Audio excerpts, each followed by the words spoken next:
தலைவரே ஆ. நம்ம கட்சி இந்த கரூர் ஸ்டாம்புக்கு அப்புறம் நல்ல சூப்பரா வளரணுங்கிறதுக்காக ஒரு பையன் ஏதோ 12 கோரிக்கை வச்சு எடுத்துன்னு வந்துக்கிறான். அப்படியா? ஆமா நல்லா எடுத்துன்னு வந்துக்கிறேன், நான் தலைவராட்ட தான் கொடுப்பேன்னு ஒத்த காலில் நிக்கிறான் தலைவரே. நல்ல விஷயமா தான் யார் சொன்னாலும் எடுத்துக்கலாம். அப்படியா? எடுத்துட்டு வர சொல்லுங்க. சரி கூப்பிட்டு படிச்சிருவோமா? தம்பி வாடா வாடங்க. தலைவர் என்னடா கட்சி வளர்க்க போற, என்ன பாயிண்ட்?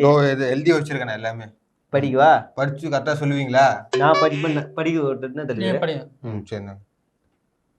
புஷி ஆனந்த் வயரை கட் பண்ண வேண்டும். ஏய், இது ஒண்ணுதானே உங்களுக்கு, மத்ததெல்லாம் இருக்காது உங்களுக்கு.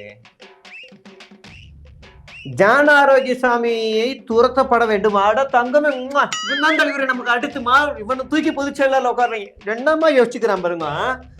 அடுத்து மாவட்ட செயலாளர்கள் தலைவர்களுடன் நேரடி தொடர்பில் இருக்க வேண்டும். அப்ப என் கூட யாரும் தொடர்பு இல்லையே அப்போ? இல்ல, மாவட்ட செயலாளர் தலைவர் தனித்தனியா இருக்கிறானுவோம், அது ஒண்ணு சேர்த்துருவான். ஈசிஆர் சரவணன் தரிசனம் செய்ய புதிதாக கோவில் கட்டப்பட வேண்டும். ஆமா தலைவரே, எனக்கே பாத பூஜை நடத்தினாங்க. அப்ப இப்ப கட்சி ஆபீஸ் தானே அது அவர் ஆபீஸா இல்ல வேற ஏதாவது மாத்தி கொடுத்துருவோம் நம்ம. நல்ல பாயிண்டா.